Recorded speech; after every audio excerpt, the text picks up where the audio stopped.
Salve, salve família, satisfação imensa, muito prazer, Bruno falando pós-plantão podcast, o melhor podcast da América Latina, falando sobre, a gente só fala baboseira também aqui de hora, né? Mas a informação é boa, vocês curtem e eu aprendo pra caramba, esse é o objetivo. Galera, segundo episódio da série Prazer Direito Médico junto com o Filipão. Filipão, você não vai se apresentar não, porque quem não sabe quem é o Felipe, dá uma olhada lá no primeiro episódio que nós fizemos, foi fenomenal. Então, dando sequência aí ao que a gente se propôs a fazer, as informações que a gente quer passar para vocês, dentro do direito médico, vamos falar um pouco sobre emergência.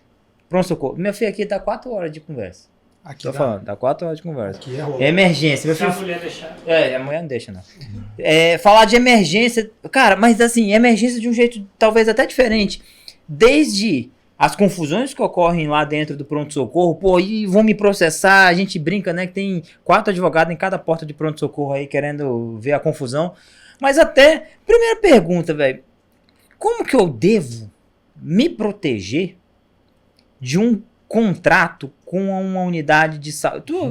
Tu vê esses trem de contrato também? Opa, a gente vê bastante, né? Tem muito BO? Porque lá, eu vim do Pará, né? Pará, você sabe que lá é terra sem lei e porteira fechada. Lá, mano, tem lugar que te contrata 40 mil. O recém-formado bobão vai lá, recebe o primeiro mês, do segundo pra frente, minha filha, só confusão. Como que eu vou me resguardar de um contrato assim? Eu falei pra vocês já, quem não viu vai ver lá os outros episódios, nosso primeiro episódio. O primeiro processo que eu tive foi de uma residente que foi processada. Os próximos todos já foram de cobrança de salário, enfim, de combinado para fazer plantão que não recebeu. Que os médicos não receberam. Um grupo de médicos que ficou a ver navios. Sorte que a gente tinha o contrato e conseguiu cobrar.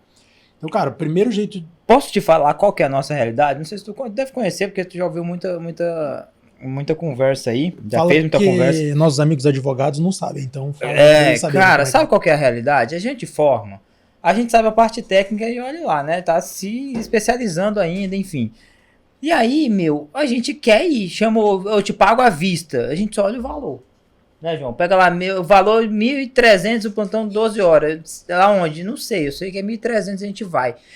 Eu nunca assinei contrato assim pra fazer os freelancers da vida. Eu sempre... Cara, você tem uma ideia. Eu já recebi de um amigo do médico que ia fazer e não fez porque era o primeiro... Sabe, as confusões? Sei. Como se resguardar dessa parada toda?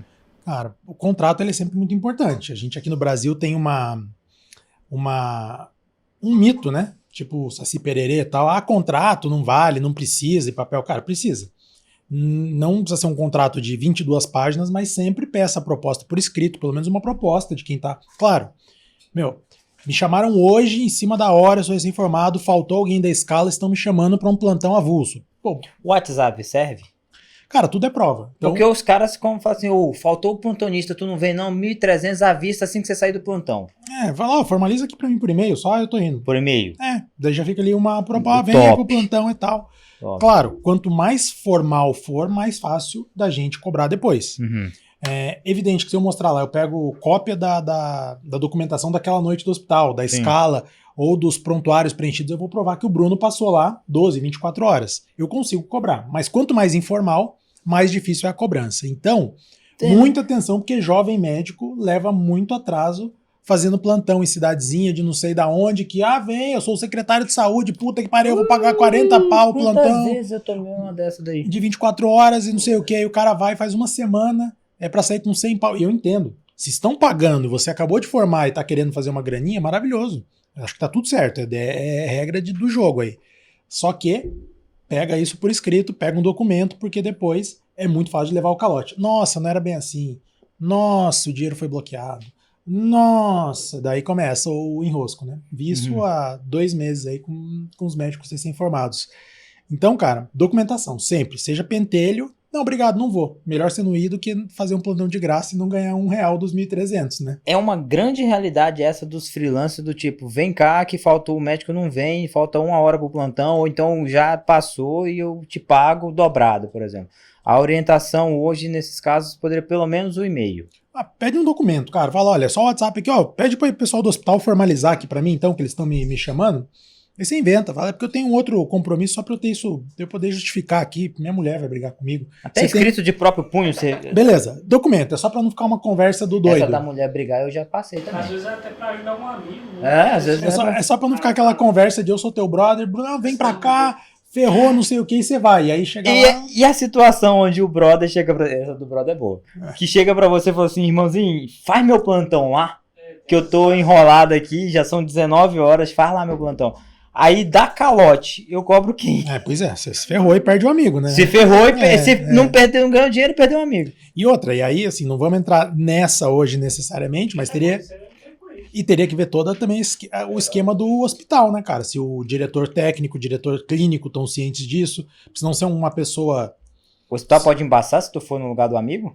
Velho, você não tem nenhuma relação. Se eu sou dono do hospital, você não tem uma relação com o meu hospital. Você não tá cadastrado lá. Eu não sei quem é você. Aí depois dá um rolo com o paciente. Quem que é você? Quem que é esse fulano aqui que tava atendendo o cara que morreu aqui hoje? Que deu... Olha só aí, bicho, é uma realidade, velho. Bicho, você é um terceiro Porra. totalmente fora do ambiente. Se você soubesse que você vai pegar um avião hoje e soubesse que entrou um amigo do fulano pra botar mala pra dentro do avião e eu te falasse isso na hora de embarcar, você ia ficar com um pouco mais de medo ou com menos medo? Eu nem ia. O que será que esse cara enfiou dentro do avião? Sei então, assim, lá, meu filho. analogias Bota toscas aqui, mas é tudo real isso. Bota então... uma foto do João aí pra ver se ele não ia ficar com medo. Cara, terrorista do caralho. O João vai fazer parte da sua esposa. Não tá doido? Por isso que eu nem quero mais ter filho. Vamos lá. Usa as ideias do Felipe, velho. Você sai fora, meu filho. Ó. Põe uma foto do João na edição dele pra o pessoal ver. Pra fazer o já que a gente tá falando... Pai, fala besteira, porra. Já que a gente tá falando de contrato, como que... Por exemplo, tem um lugar que eu tô querendo trabalhar, o cara tá precisando de médico. Como que é a questão de contratação? O que você sugere de contratação para o menino recém-formado que vai iniciar a vida profissional para que ele não tenha problema nesse âmbito de contrato com alguma unidade de saúde, por exemplo? O contrato ele tem que passar por você, vai para o contador, ou então do tipo, eu tenho que aceitar tudo que o hospital manda, porque geralmente é só assina aí. É o que a gente faz, né? E olha lá. Como Cara, que é a questão de contratação? Aí tem um monte de coisa pra gente avaliar. Por exemplo, abrir PJ é um inferno. Mas precisa, né? Porra, tem muito lugar que não vai nem te contratar se for na pessoa física. Eles vão querer justamente uma pessoa jurídica. E pra vocês, a um determinado ponto, já vale a pena por questão até tributária, mesmo de quanto você vai pagar. Mas isso é papo pro outro podcast. Vamos falar outra vez. Mas, assim, eu acho que o contador, ele pode dar uma olhadinha, mas é cada um no seu quadrado. Então, assim, quem vai saber mesmo de contrato é advogado. Se for uma coisa ali de um valor um pouco maior, ou que você vai prestar um serviço de uma forma contínua, vale a pena conversar com alguém que possa te ajudar juridicamente a dar uma olhadinha. Muitas vezes, no mundo de hoje, o contrato ele vem de cima para baixo. Então, o hospital vai falar, essas são as regras. O município vai falar, é assim. É o que acontece. Você pode querer e pode não querer. Ele também dentro de... Cara, princípio de contrato aqui também, abrindo só um parênteses. Contrato presume negociação. Você pode enfiar uma coisa, daí é um contrato de adesão que a gente chama e daí pode até ser questionado. Mas o princípio básico de contrato é ser bilateral. Bruno, você fala o que você espera, eu falo o que eu espero, a gente vai chegar num consenso e vai botar isso no papel. Isso não existe no mundo que a gente vive, não. Então, véio. eu sei que não, só que pelo menos... Casamento, por exemplo, não tem esse negócio. Desculpa, eu só quis desabafar. Vai. Tem um amigo meu, Eduardo Dantas, que fala que casamento é uma coisa tão estranha que até contrai núpcias, até parece uma doença, né? Só que contrair não é uma coisa boa, né? Tá doido, velho. Mas isso é coisa do Edu, tá? Enfim. Minha mulher vai me matar depois disso. Não foi você que falou? Vai, só tá comentando. Então, assim, é importante você analisar isso, porque o contrato pode ter um monte de coisa muito prejudicial para você, médico. Se ninguém vier, você vai ficar aqui indefinidamente até aparecer o próximo médico. Não vai ter desse jeito, eu tô exagerando, mas, sabe, se acontecer coisas assim, a responsabilidade é exclusivamente sua, isentando o hospital totalmente de qualquer responsabilidade. Isso pode ser que tenha nesse contrato. Então você tá colocando o teu nome ali numa situação que talvez possa te gerar... Mas isso é válido? Cara, ou é contestável lá? Porque, tipo, podemos até pensar em contestar. Só que até lá você já assinou um documento e você tem uma cláusula ali contra você. Então a gente já parte de 1-0. Já tá no negativo. Você já saiu do All e lá 1-0. Então. Filha da puta. Então, o primeiro eu queria cancelar, o segundo ele já tá me forçando. Vou cancelar essa porra. Então. Vou cancelar essa porra. Com o tempo o pessoal não vai mais entender essa piada. Não, ele vai colocar a edição. Ele vai colocar. Esse filho da puta também é igual tu. Ele vai colocar lá Flamengo e Al-Hilal lá, 3-1, não sei o que. Ele vai, eu tenho certeza. Então, assim, vale a pena. Acertou. Ah, miserável. Muito cuidado com o que você vai assinar. E outra, gestão de carreira. Eu entendo. Vamos voltar aqui também, vamos falar de mundo real. E aí vocês podem falar, o legal aqui é isso. Vocês dizem o que vocês acham. Mas eu me formei. Passei 6 anos na porradaria da faculdade. Eu quero fazer um plantão porque estão me oferecendo uma grana legal. Agora, pense só o seguinte. Dê uma avaliada para onde é.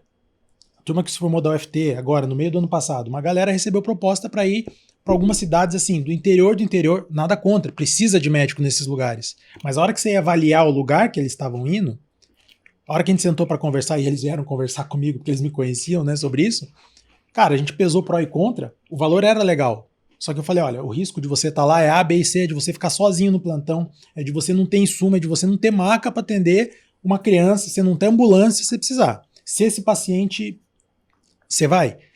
Puta, não, eles mudaram de opinião. Então eu acho que é todo esse contexto, não só da grana. Grana é ótima, principalmente quando a gente é jovem, mas pensem no global. Vale a pena ou não vale a pena, né? E aí entra muito na conversa com o professor, com alguém um pouco mais experiente, para falar qual é a opinião. Não, vale.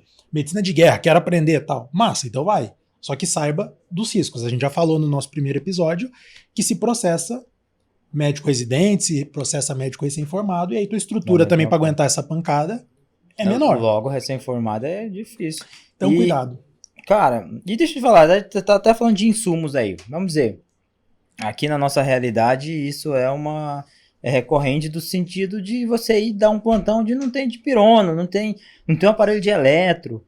Tipo, e às vezes te ligam e você não pergunta isso. O que você pergunta é quanto que é o valor do plantão, quanto tempo você quer de plantão, enfim. Se você chega num plantão desse daí e você vai fazer aquela visita básica, que eu já ensinei os meninos a fazerem, faz a visita básica para ver o que tem. Se não tiver essas condições, você pode sair do plantão? Tipo, não quero fazer esse plantão porque eu não vou ter subsídios. O ideal é você fazer essa visita antes no local no qual você vai trabalhar, né? Chegou no dia e picar a mula e ir embora, daí você vai abandonar o plantão. Aí pode ser um problema ainda pior, porque você vai deixar todo mundo desassistido. Sugestão, e aí assim, para o médico se precaver. Vocês têm um monte de mecanismos, desde comunicar o CRM, por exemplo. Claro, você fala, cara, não vai adiantar muito. Tá, mas é uma comunicação que você está dizendo, a unidade que eu fui, que eu estou trabalhando, que eu tenho contrato, não está me oferecendo condições mínimas por A, B e C. Você deve anotar tudo isso lá no livro de registro do hospital para dizer, olha, essa noite eu não tinha isso. Existe um livro de registro, então, teoricamente, para teórica, ou pelo menos você cria um documento, carimba. Cara, crie documentos para você provar depois que você não era, você não estava de acordo com aquela situação. Entendi. Porque isso depois pode ser a diferença entre você se salvar de um problema ou de uma condenação, ou de você estar dentro desse sistema e falar, tá bom, mas aí não tinha, você tinha que se virar, você estava aí, você é o médico, você... Exemplo, o médico estava no interior, 2 pacientes gravíssimos, um era um bebê, ele precisava remover para outra cidade, cara, e daí conseguiu a ambulância, uma mágica, quase consegui. Pô, se ele não acompanhasse, o bebê, obviamente... Essa era a pergunta que eu ia fazer. Então, desculpa. Não, vai, continua. Aí, ventilando manualmente, levou o bebê. Só, cara, eu preciso levar esse bebê. Só que nisso entrou outro paciente grave e ele estava transportando. O paciente que entrou morreu. E o cara é culpado. Abandonou o plantão. Olha, bicho. Ministério Público. Não, aí é sempre o nosso rabo também. Ministério Público que não necessariamente analisa com essa cautela e com esse olhar. Pegou e denunciou o médico. Tomando processo do Ministério Público. Então, o que eu faço nessa situação, velho? Vai ter um diretor clínico, um diretor técnico. Peraí que ergueram a mão ali. O vídeo serve nesse caso? Cara, tudo é prova. Tudo é prova. O que você puder fazer de prova, de vídeo, de anota, claro, não é fazer escarcéu no story do Instagram. Meu Deus, estou aqui. Nossa. Gente, absurdo. Não é. Temos que dividir. Agora, com certeza. Cara, faz como, cara? Então... Tem um diretor clínico, um diretor técnico esse hospital, público, particular.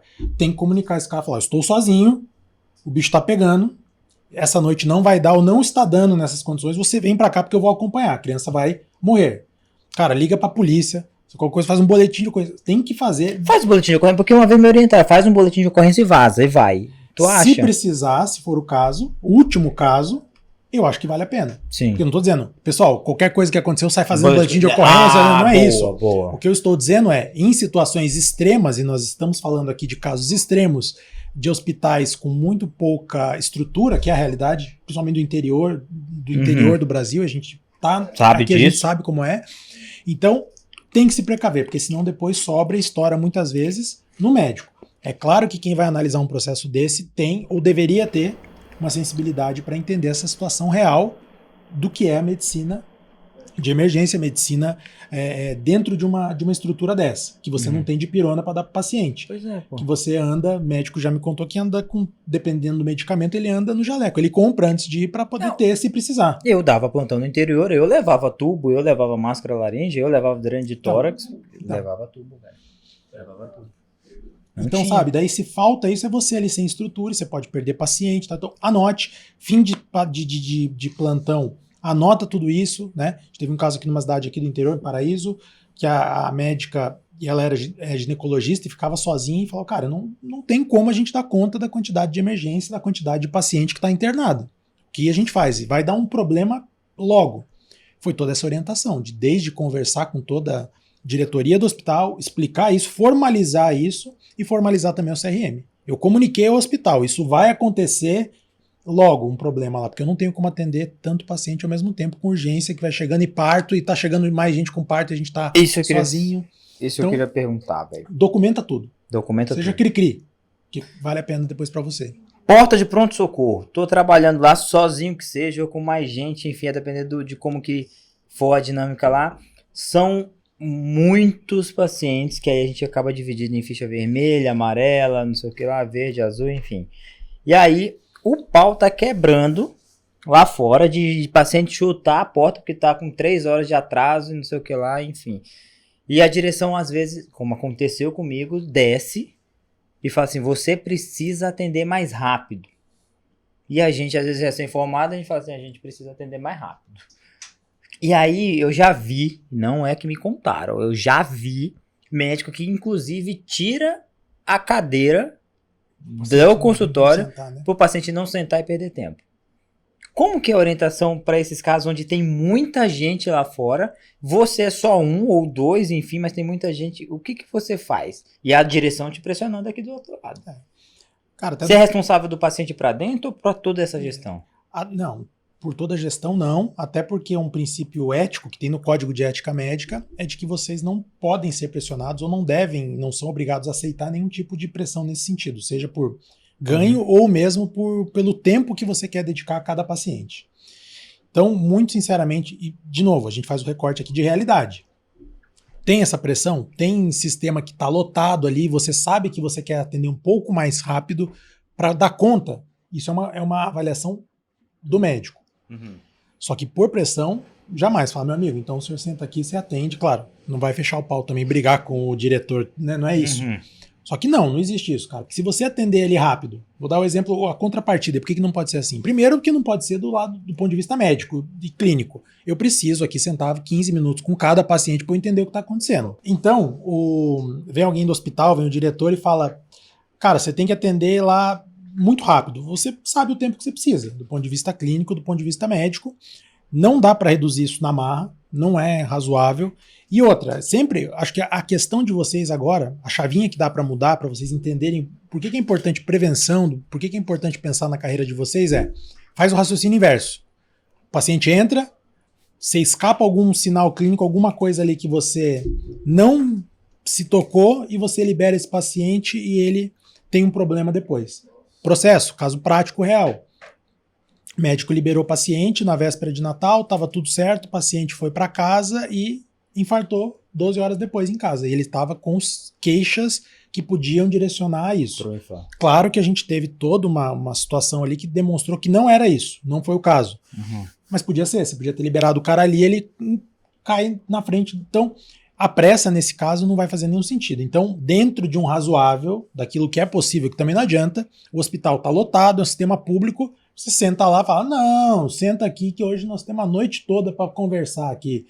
Tipo a gente batendo papo. Não dá. Não dá. Tem que ser um pouco mais ágil, mas sem prejudicar jamais o paciente e a tua avaliação como profissional. Você é soberano, o médico é sempre soberano. Fora a urgência e emergência, você sempre vai ter o direito de atender como achar melhor ou até de recusar um atendimento. Massa. Pode acontecer em contrato da unidade de saúde com você determinar o número de pacientes que você tem que atender mínimo por hora, por exemplo? Cara, impossível, né? Não vai ter, não tem como Olha, você mas ter... acontece, hein? Não, assim, o mínimo... Rapaz! É que você vai ter que atender o mínimo. Aí beleza, aí você pega um caso grave e você não vai atender o mínimo e aí acontece o quê? Você não recebe? Não, tem lugares, inclusive, próximos daqui que determinam. Unidade básica de saúde, por exemplo, fala, você tem que atender 18 pacientes, por exemplo. Cara, eu acho isso... É que eu nunca vi em regra, em lei nenhuma, algo sobre isso. Mas é porque vai contra tudo de básico que a gente tem em relação, inclusive, à ética médica. Porque se eu vou limitar por número, por produtividade, eu vou falar, são 18 por hora. Você vai trabalhar 10 horas, tem que atender 180 no dia, senão você não alcança o número de pacientes, não alcança o teu turno. Não faz sentido, né? Então eu acho que, claro que você vai ter um limitador de horas diárias, de dias que você vai se apresentar agora por número, aí de fato a saúde vira o negócio completo, absoluto. Pensando que a medicina a medicina não é um sacerdócio onde você tem que entregar a sua vida, a sua saúde em prol disso aí, eu prezo muito por isso. Nesse cenário que a gente estava falando, tem lá 120 pacientes lá fora, só você. Você tem horário de almoço para você comer de boa e às vezes 12 horas de plantão, um horário para descansar, mesmo tendo essa galera toda lá fora? Isso é uma discussão bem importante. É claro que a estrutura do ambiente, isso de novo entra muito na gestão, que é outro problema, e também a gente tem melhorado muito no Brasil essa questão de gestão de hospital, gestão, tem inclusive muitos cursos legais hoje, tem muita gente falando sobre isso. Então você tem que ter uma gestão para atender aquele público que vai procurar, aqueles pacientes que vão procurar o teu atendimento. Cara, em relação a limite, isso sempre foi uma discussão bem grande também de, tem limite, quanto tempo o médico pode fazer ou não, até que chegou até o CRM, e a gente se baliza muito quando não tem lei ou quando a gente não tem nada específico, a gente se baliza muito nas resoluções e nas determinações do Conselho Federal. E hoje o que a gente tem é um direcionamento, né, consultas já feitas que chegaram ao Conselho Federal de Medicina, no sentido de que um plantão deve, em regra, ser de 6 a 12 horas, não ultrapassar. Podendo chegar a 24, desde que se garanta o mínimo de descanso para o profissional, para o médico. Então, acho que dentro dessa escala que você está me perguntando, o ideal daí dentro também das competências do diretor técnico, do diretor clínico, do regimento interno desse hospital, você tem um mínimo de tempo ali para você parar para comer, para você descansar um pouco, até porque, quando o CFM respondeu essa dúvida, ele deixa muito claro, não é só pela saúde do médico, que é fundamental, mas é pela qualidade do atendimento. Em 24 horas, como é que você tá? Você fica 24 horas na pauleira e não para nem para comer alguma coisa? Como é que você vai estar atendendo o paciente ali? Dá plantão sozinho, então não ajuda nunca, né? Porque você vai estar... mas pelo menos dá uma paradinha ali, come um negocinho, coisa, se der tempo, né? Presumindo que o plantão vai ter aquele momento de calmaria. 4h30, evoluindo todo mundo, tá tudo liberado, vou parar pra comer aqui e deitar um pouquinho. Há um tempo atrás, mano, sabe o que eu vi? Eu não sei se era um vereador que fez um vídeo falando, chegando lá e gravando os médicos deitados, dormindo, não sei o que, e o pronto-socorro tava vazio, parece, não lembro qual que foi a repercussão do negócio. E aí, conversando com a turma, o pessoal foi me falar que existe até em lei que não é pra ter, tipo, cama num repouso médico. Não, tá doido. Me falaram que não era pra ter cama, era pra ter poltrona, porque lá não era lugar de dormir. Ou foi no próprio vídeo que falaram, enfim, há alguma regulamentação disso? Vamos na casa do vereador à noite ver se ele tá dormindo Ele tá filma dormindo, ele lá né? também, cara. Trabalha 2 vezes na semana. E olha lá, tu vai ser processado e cancelado. Se você tiver uma escala lá de plantão, um plantão de 24, de 12 que seja, o plantão tá absolutamente vazio. E tem lugares também, que é o contraponto disso que a gente tá falando, tem lugares que são mais tranquilos, concordam? Vocês já viram isso. Cara, tem um lugar ali de repouso, como o nome sugere, para você deitar, para você ficar ali descansado, bem alimentado para atender o próximo paciente. Pô, faz nenhum sentido falar esse tipo de baboseira. Então, assim, deixa o médico descansar a hora que ele puder. Claro que ninguém vai ficar lá dormindo. Não, vai você atender que agora eu tô de boa, vai você. Daí ninguém atende, aí o paciente tem uma complicação. Uhum. Não é isso que nós estamos falando aqui. Nós estamos falando que dentro de uma estrutura de plantão, tem um momento para descanso e um momento que é adequado, porque não tem ninguém esperando.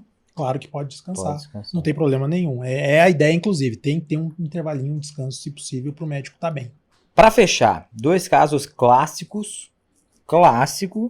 polêmico pra caramba. Primeiro, chega o paciente, um paciente mais idoso, enfim, e a família fala para não ressuscitar se for preciso ressuscitar. E o paciente vai evoluindo para parada cardiorrespiratória. E aí, ressuscita ou não ressuscita? Cara, vamos lá. Para falar disso e de qualquer caso muito polêmico, a gente tem que pensar em autodeterminação e o que a gente quer para nossa vida. Uhum. O idoso chegou em que condição? Mal. Mal, ele nem conversou com você? Não. Não.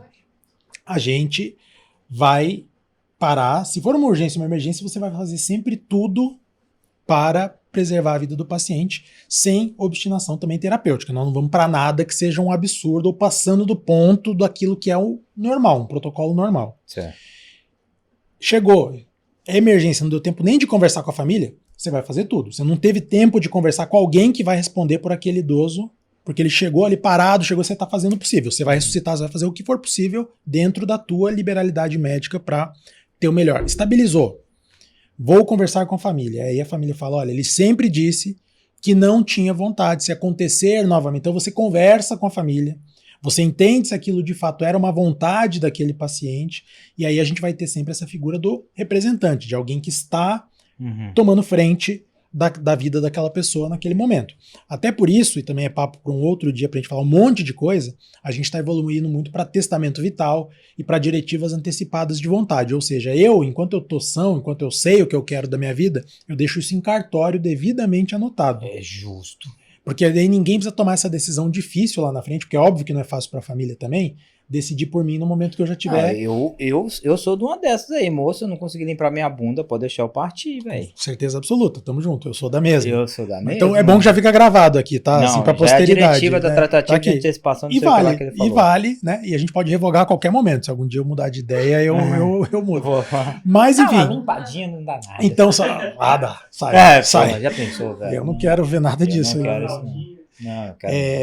Então, recapitulando. É. Cara, a hora que você puder parar para falar com a família e tiver essa informação de forma muito clara, muito precisa, de que não é para fazer, anota tudo isso claro em prontuário, falamos com a família, tal. Se puder fazer um documento ali, chamar a enfermeira, alguém para ter de testemunha, chama, conversa com esse pessoal com calma. Se for a vontade real da pessoa e a família externar isso, ok, você a princípio vai poder seguir. Sabe? Por exemplo, a gente teve um caso prático aqui de Covid, época de Covid. O paciente chegou e os médicos fizeram todo o possível, inclusive intubaram o paciente, que era normal naquela ocasião. A família depois questionou e disse, ele sempre disse que não queria ser intubado. Só que o que os médicos disseram nós não tivemos tempo de ter essa informação antes, a gente estava ali fazendo o possível. Da hora que a gente foi conversar, eles nos informaram isso, mas aí já estava intubado, eu não ia intubar ali porque não dava mais, né? Então, sim, a princípio converse com o representante legal no momento adequado. Chegou a urgência e emergência, não teve como colher essa informação da pessoa, toca o pau e faz aquilo que você entender que é o correto para preservar a vida do paciente. Tá, paciente chegou lá, vítima de trauma, capotamento, rolo doido, confusão, chegou no estado de choque hipovolêmico. E aí você precisa restituir a volemia dele, obviamente a gente usa um sorinho ali, às vezes não dá certo, tem que usar sangue. Testemunho de Jeová. Aí é bom, hein? Aí dá rolo. Esse aí pra mim é um dos piores. Esse dá rolo. Não o testemunho de Jeová, óbvio, o caso. Não, claro. Que aí eu não sei o que fazer, cara. Autodeterminação. Não, eu falo isso porque, cara, às vezes rolo. eles acham ruim, não, mas não é pela polêmica do negócio, pela polêmica. Tu não quer, eu tenho respeito à tua religião, e eu tenho a minha religião também, mas tu tá morrendo e eu faço o que agora?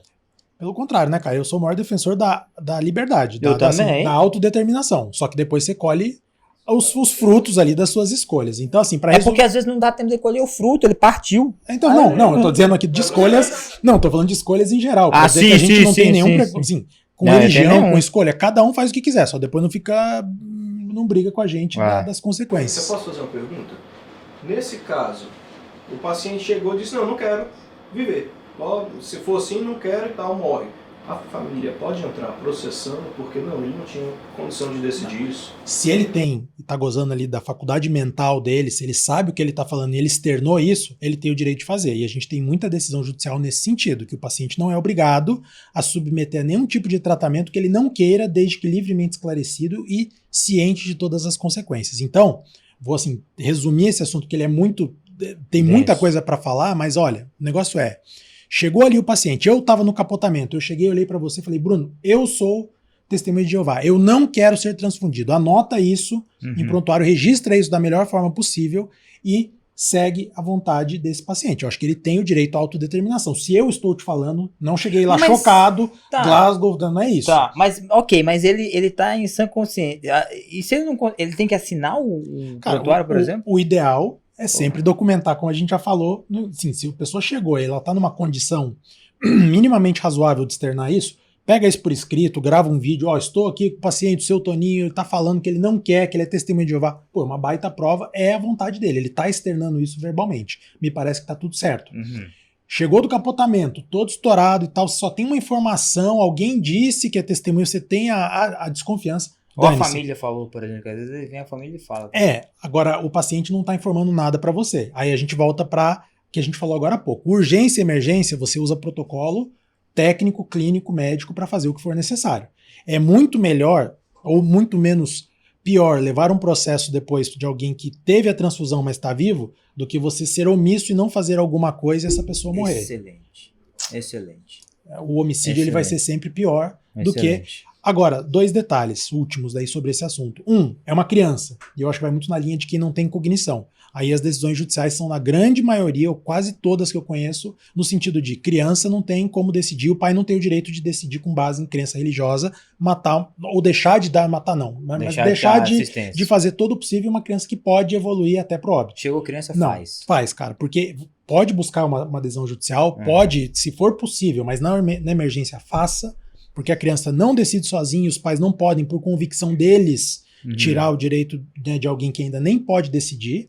E 2, esse tema é tão relevante que ele está lá no STF, em Brasília, né? E ele vai ser decidido lá sobre a possibilidade da pessoa, enfim, decidir se ela quer ou não um tratamento no qual ela não vai submeter a uma transfusão. Está parado já há 2 anos, está concluso lá, está junto com com o relator do caso, concluso é quando está com o juiz, né, lá com o ministro. Meu Deus, que porra de dialeto é Não, só você precisava falar assim, porque é o nome.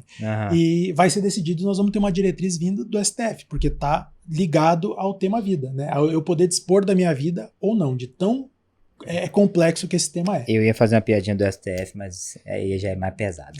Com essa, nós encerramos o nosso 2º episódio da série Prazer Direito Médico, falando sobre rolos e perigos da emergência. Muito obrigado pela sua audiência, pela sua preferência, pela sua participação. Curtiu?